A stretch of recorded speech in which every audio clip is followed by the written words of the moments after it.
pessoal, boa tarde aí. Hoje o programa Donos de Moto vai entrevistar a MTC Motos.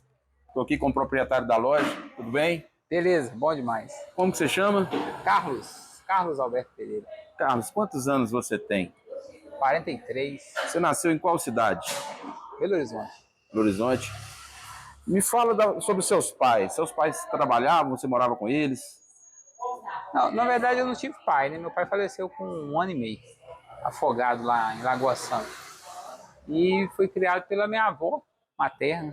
Minha Certo. avó e o marido dela, que não era meu avô, mas tinha ele como avô. Sim, então eles fizeram um papel de pai na sua vida, então. Isso, De papel pais, pai. né? E eles eram carinhosos com você? Como que foi sua infância? Era sim, principalmente minha avó, né? Ela chegou a falecer quando eu tinha, deixa eu ver, tava com uns 20 e poucos anos, Certo. bem criado. E você tinha uma vida fácil na infância, no lado financeiro, no lado do dinheiro mesmo, ou faltava alguma coisa nessa época? Ah, as coisas eram muito difícil mesmo, porque quando eu tinha 6 anos, a gente foi morar no bairro aqui de Sabará, né, o bairro Nossa Senhora de Fátima, no qual a gente tem a primeira oficina, a nossa matriz é lá. Então naquele espaço ali da matriz, é que a gente pegou aquele terreno ali, a minha família e tal, vindo de BH, fugindo do aluguel. Só que era tudo muito precário lá, não tinha água, faltava luz e construção bem precária porque o pessoal era, né, tipo assim, minha avó não trabalhava, meu avô trabalhava em construção civil e há 30, quase 40 anos atrás, a mão de obra não era tão valorizada como é hoje. Entendi. Então, na realidade, você nasceu em Belo Horizonte, mas logo como criança, pequeno, veio para cá, para Sabará. Isso. Em Capaçabará, e nós estamos aí até hoje. Mas eu acho que a decisão da sua família na época foi acertada, né? Porque mesmo naquela época o aluguel devia pesar muito no orçamento da sua avó com seu avô, né? Nossa, demais. Aluguel nunca foi fácil de pagar, né? Assim, principalmente na região metropolitana. Entendi. E você me fala um pouco da sua adolescência. Você foi um adolescente normal ou você foi rebelde? Como que foi essa época sua aí dos 10 até os 16 anos, vamos dizer? Essa idade ela é muito boa, né? A gente quer ficar adulto, mas com a pressa de ficar adulto mais e tal, mas criado num bairro igual era o Fátima, um bairro assim rural, né? Assim, porque tinha muita plantação, tem muita. O pessoal criava porco, criava gado e tal. Assim, algumas pessoas, então a gente tinha aquela liberdade. As ruas não eram pavimentadas, então a gente ficava no meio dos matos, pescando e tudo, porque o Fátima lá, ele é rodeado pelo Rio das Velhas, né? Certo. Então ali tem muito afluente e tal. Então assim, foi uma vida que era metropolitana, mas que a gente tinha muita coisa assim de roça, né? Sim. Lá, ainda mais para criança, é muito bom você criar com liberdade e tal. Você ser criado ali a sua infância com liberdade. Você tá podendo ficar livre, não tinha tantos veículos, né? Hoje em dia a gente não pode deixar a criança na rua e tudo. Tem, né, internet que é bem perigoso. E hoje em dia também tem muito mais veículos.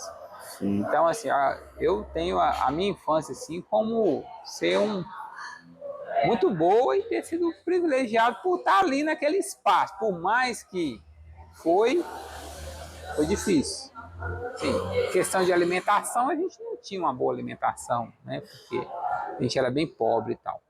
E estrutura também de casa, não tinha, né, uma estrutura assim bacana. Quando chovia, tinha muita goteira dentro de casa e tudo. Faltavam essas coisas básicas, mas em questão de você ter liberdade, de estar fazendo amizade e tudo, foi muito bom.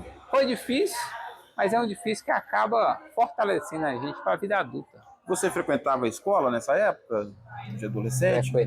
Frequentei a escola até o ensino médio completo.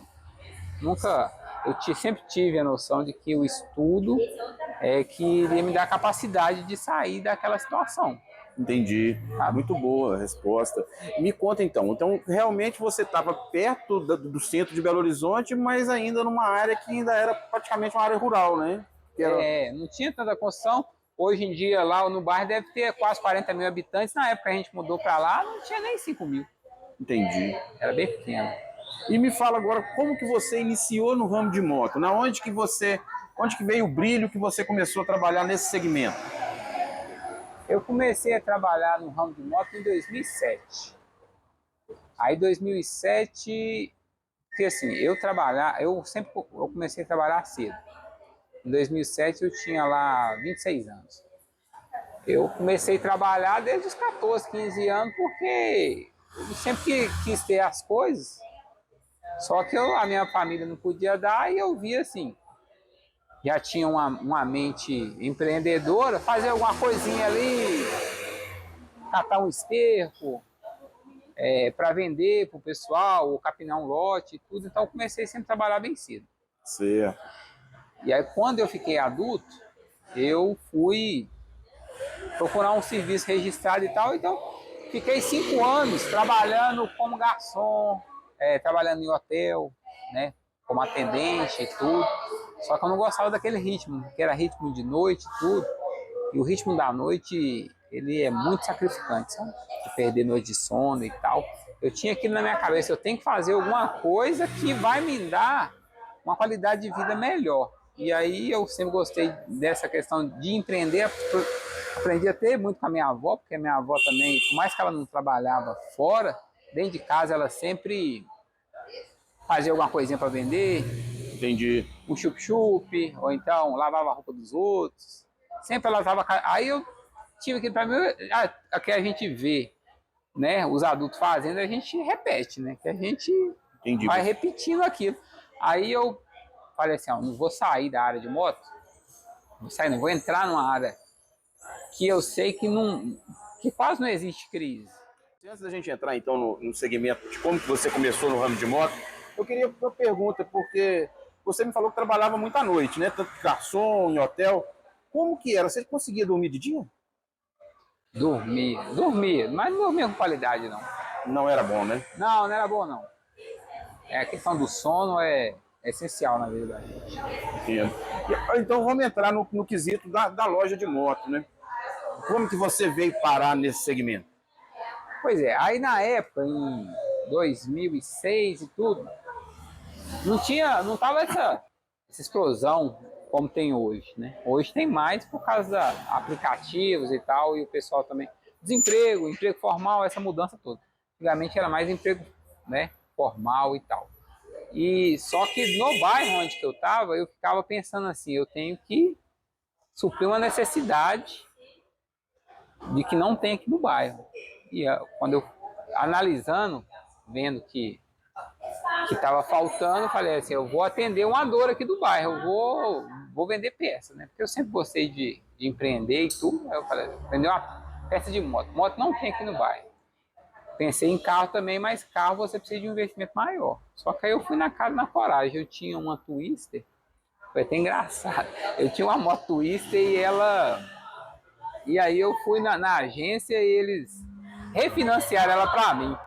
Eu vendi ela de fachada como se fosse para um colega meu. Sim. E a financeira veio e me deu dinheiro e eu fiquei pagando ela financiada. Eu não tinha dinheiro, eu comecei do zero, não tinha dinheiro, só tinha moto.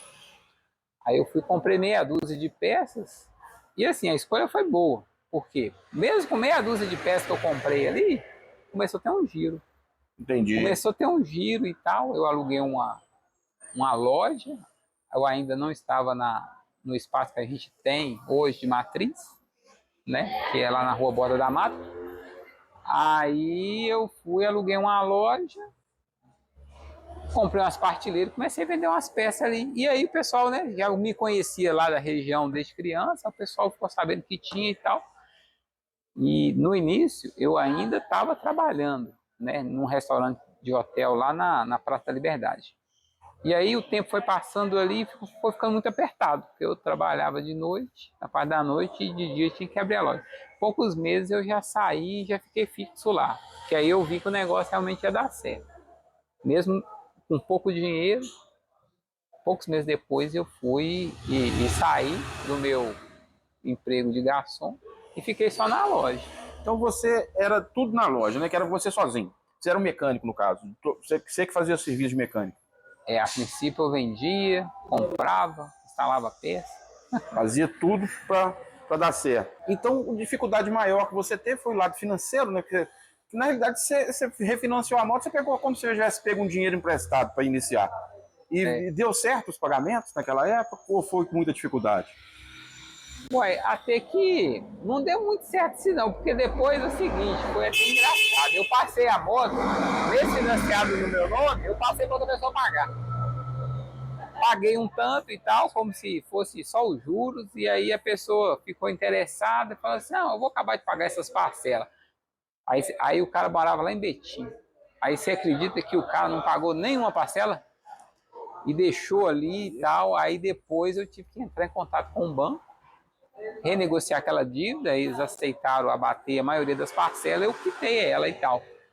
E aí um tempo depois eu até peguei essa moto de volta numa oficina com o motor fundido, porque o cara, tipo assim, usou e deixou até fundir o motor, não pagou nada, eu fui lá peguei a moto só porque ela estava no meu nome. Mas não valia mais nada, não. Não, então na realidade você ainda levou um prejuízo, você pagou a dívida 2 vezes.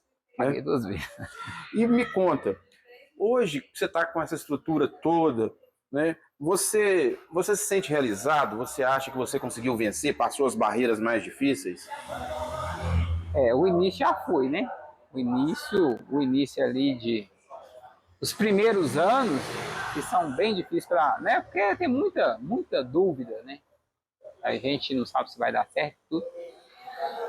E hoje a gente tem a visão de querer melhorar, mas a gente já tem uma estrutura, a gente já tem um nome. Então, por mais que a gente tem que administrar as contas, os clientes novos, os clientes antigos e tudo, mas hoje, assim, né, graças a Deus, a gente sente que a gente teve uma grande vitória, mas que não venceu uma batalha. A gente quer melhorar, quer estruturar mais ainda e tudo, né?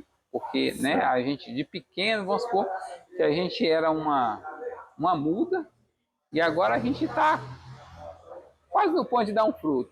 Por quê? Porque a gente não para de investir, né? Sim. A gente vai investindo e vai estruturando e o dinheiro que vai entrando a gente vai reinvestindo naquilo ali. Mas eu quero chegar num ponto em que a empresa possa caminhar sozinha, por exemplo. Entendo.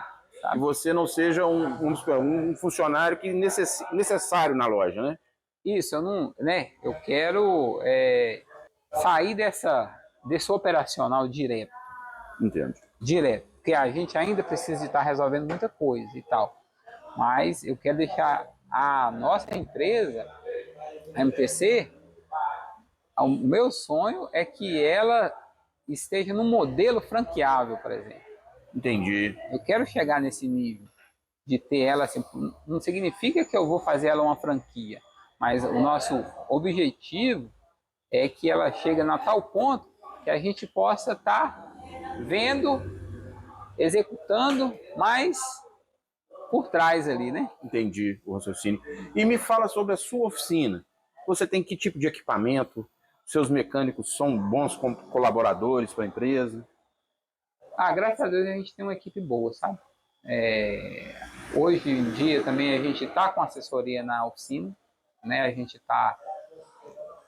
contratou um consultor e tal para estar passando muita coisa técnica, porque mão de obra em geral, não é só oficina não, mas em geral está muito difícil, né? Você pode ir numa obra, né? Você pode procurar aí alguém para trabalhar em oficina, de carro, de moto, em construção civil.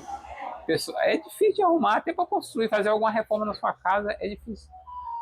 E aí a gente tá com assessoria, tá com o professor direto com a gente para estar ensinando os meninos, porque a gente quer sempre estar entregando melhor. Entendi. Né? A gente quer, assim, da nossa parte, o que a gente puder fazer para entregar o melhor para o cliente, a gente quer fazer. E isso passa muito pela oficina, sabe? Sim. Porque se a gente não tem bons profissionais, não adianta você fazer marketing, não adianta você ter uma loja bem estruturada, sendo que a entrega não é de qualidade. Mas enquanto a gente está fazendo a entrevista aqui, estou percebendo o seu balcão toda hora está cheio, né? E as meninas aqui no balcão, como que é a situação delas? Elas são ótimas funcionárias também? São boas colaboradoras? As meninas também, elas são muito boas. Nessa assessoria também, essa parte do atendimento. A pessoa tem gostado do que está fazendo. E assim, as coisas passam muito pelo departamento pessoal, sabe? Porque, vamos supor, eu estou aqui agora, mas eu não estou lá na oficina. A gente tem 2 oficinas, eu não estou na outra oficina da matriz. Então, assim, se o cliente, eu quero que o cliente seja sempre bem atendido, a gente tanto presente ou não. Entendo, raciocínio. Então, eu sempre passo isso para os nossos profissionais. Falar assim, tem que ser atendido com boa qualidade e o serviço também tem que ser prestado de qualidade. Isso é muito importante. Eu sempre olho esse lado da sua oficina, porque eu já entrei ali dentro, já vi a estrutura, né? Tudo sempre limpinho. Os funcionários são muito atenciosos, tanto aqui no balcão quanto lá. Então eu sou suspeito para falar porque eu já conheço, né, a estrutura. Eu queria te fazer uma pergunta um pouco diferente da entrevista, mais pessoal sobre os nossos produtos. Você gosta de trabalhar com a nossa marca, NQK? A gente trabalha aí já tem o quê? Uns 2 anos, hein? Já faz uns 2 anos. Tá fazendo uns 2 anos. Sinceramente, a gente não tem retorno, não. Muito obrigado aí. A gente realmente está muito satisfeito com essa marca assim e a gente compra aí mensalmente. Não tem mês que passa que a gente não faz compra com a sua empresa, viu? Porque, assim, tanto para motor como para suspensão, é de ótima qualidade. Muito obrigado. Eu queria perguntar para você o seguinte: como que você se lida com a situação hoje da internet no mercado de moto? Porque hoje a pessoa entra lá na internet, compra uma peça de qualidade duvidosa, ou às vezes até compra qualidade boa, né? Mas não só na internet, também às vezes a pessoa comprou em uma outra loja ou no centro de Belo Horizonte, não importa. Como que você faz com isso? Porque hoje não existe mecânico bom com peça ruim, né? E o cliente nosso, ele é leigo. Ele compra achando que está comprando o melhor e às vezes nem está fazendo isso, né? Como que você consegue driblar isso nessa oficina sua com uma qualificação boa dessa? Isso aí está cada vez mais forte, né? Tá vindo isso assim, é uma onda, parece uma onda que tá vindo assim, porque a gente atende grande quantidade de pessoas que compram fora, compram pela internet e pede pra gente colocar e tal. Né? E a gente acaba, dependendo da situação do veículo, a gente não recusa, né? Porque a gente tem toda uma folha salarial para pagar, a gente acaba colocando e tal. Mas tem a questão da garantia. Dependendo da peça, não tem como dar garantia, porque a peça não foi a gente que comprou. Né? Então, assim, a pessoa traz. A pessoa quer fazer um motor, só que ela vai lá e compra um kit de motor e manda a gente montar. E aí, nós temos as marcas de preferências, né? Por quê? Porque um serviço que volta é prejuízo principalmente para nós, além da satisfação do cliente. Então, eu, né, já aviso, de repente assina até um termo também, a gente pede para assinar um termo. Por quê? Porque não é uma peça, se não for uma peça que não está no nosso nicho, que a gente não testou, que a gente não colocou em outra moto, não tem nem como dar garantia. Aí a gente oferece as nossas peças, que a gente tem como dar garantia, e por mais que a pessoa for procurar preço, mas no final, o que você paga mais, a longo prazo, ela sai barato. Sai mais barato. Porque o retorno a pessoa paga 2 vezes. Entendi. E eu queria saber também o seguinte: você sabe mais ou menos uma noção de quantos funcionários você tem hoje nas 2 lojas? A gente está com 10. 10 funcionários. Vamos dizer que cada funcionário tem ali uma esposa, um filho, na média, né? Então hoje 30 pessoas dependem do salário retirado daqui de dentro. Uma média de pessoas físicas, né? Você que começou sozinho, você sente orgulho disso? Eu nunca tinha feito essa análise, né? Mas é claro, a gente está podendo, né, de certa forma, acrescentar na vida de muita gente, né? Porque o desemprego aí cada vez maior, a economia instável. Então a gente fica muito satisfeito de estar proporcionando essa chance para as pessoas aprenderem, trabalharem e poder tirar, né, da nossa empresa aqui uma fonte de renda. Você já me contou que você deseja aprimorar cada dia mais o sistema da sua loja. Além disso, tem mais alguma coisa que você almeja? A minha grande vontade, tanto minha como da minha esposa, né? Nós somos sócios no casamento e na empresa, é sempre estar melhorando e focando na loja, deixando ela com a melhor qualidade possível. Sim. Sabe? Porque a gente sabe que através disso aqui é que a gente pode adquirir, por exemplo, uma independência financeira. Certo. Através da estrutura que a gente já tem com 17 anos de loja e tal, mas que agora não foi alcançado, mas nossa meta é essa. Então vamos falar um pouco da sua família, já que você tocou no nome da sua esposa. A sua esposa é uma das pessoas que colaboraram para você estar onde você está hoje? Desde o início. Desde o início, porque eu conheci ela, eu tinha poucos meses de porta aberta. Vocês têm filhos? A gente tem 2 filhos, tem 2 filhos com ela. Olá, tudo bem, pessoal? Hoje aqui, ó, continuando com a entrevista, né, da MTC Motos, que nós começamos mais cedo com o senhor Carlos, que é o proprietário, juntamente com a esposa dele. E agora eu vou dar uma palhinha aqui com a esposa dele para vocês conhecerem ela também. Qual é o seu nome? Edicléia. Edicléia, conta um pouco da sua história para nós. Você tem filhos? Tenho, sim. Quantos são? 2. E a idade deles? Uma menina de 5 e um menino de 10.